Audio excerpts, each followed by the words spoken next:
Thank you for coming out, and thank you. I know that once council got copies of the ordinance, I think that's Councilman Kubash, we saw later iterations of it, but once we got it, my office forwarded you, as well as the Urban League, a copy of it and request comments on that, and we have been working with Dean Douglas on those revisions and those recommendations, and I do think that some of the recommendations have been taken into consideration with regard to that. Now, you said, are there more recommendations? No, that just you have? as long as those were acted upon and taken into consideration, say those are our concerns. Right. And but as we stated, we support the ones. We just had some other concerns about that we wanted to be inputted that we could have done before, possibly that call early on. Are there any other provisions that you guys have submitted or that have not? I need a favoring proposed motion. No. Okay. All right, so the ones that you submitted would be the ones that you would like? Yes, sir. Okay.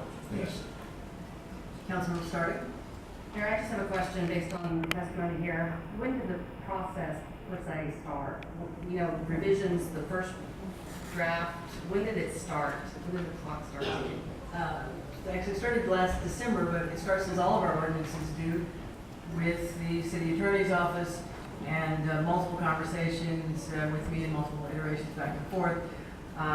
There have been, as has been pointed out, a number of conversations within ACP. There seems to be some confusion within the organization as who speaks for the organization, because Dean Douglas came last week saying he spoke for the organization and supported the ordinance. I would think the administration would have a strong working relationship and understand who would be speaking for that organization, but I don't know that, so I don't want to. Yes, please.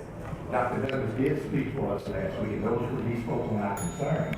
I am the official spokesman for it. Second. He did those Second. concerns. Discussion, favorable, opposed, motion carries. Go ahead, I'm sorry. Sir, go ahead.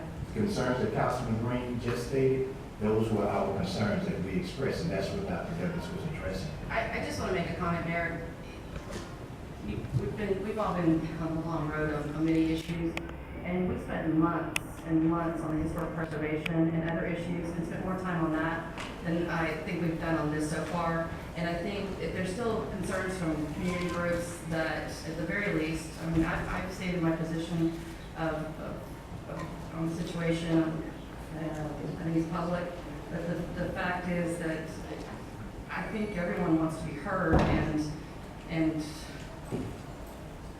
bringing people through in this, under these circumstances, I think there's a lot of people out there that probably are not feeling heard, and we talked about traveling downtown and paying for parking and navigating the system and the fear of public speaking and all sorts of things, and I think that the historic preservation, at least there were town hall meetings and things out in public, but that's just my thing. Thank you. These two other councilmembers in the queue. Make a motion to Motion extend. to extend. Second. Discussion, favorable, opposed, motion carries. Councilmember Wynn. Mayor, I'd like to make a motion to suspend the rule.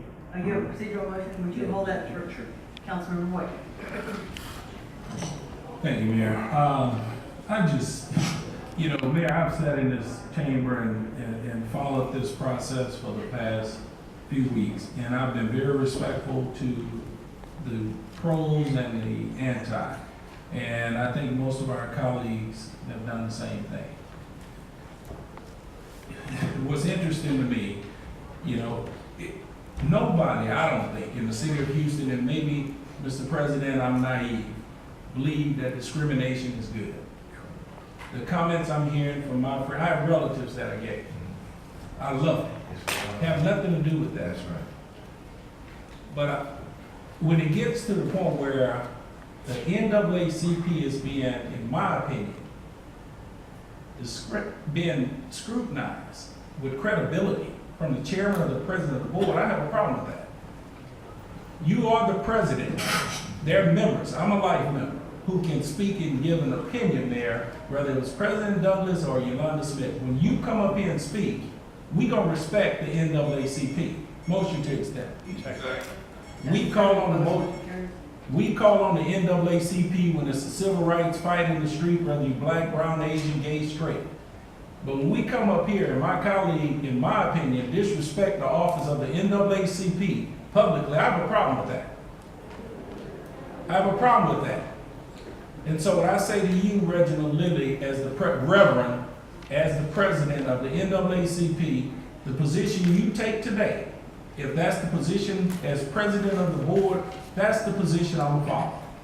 Again, everybody have an opportunity to come out and speak, but not disrespect the NAACP. And I would ask my colleagues to never cross that line and disrespect the NAACP or LULAC or any organization that stands for social justice. Don't ever do that.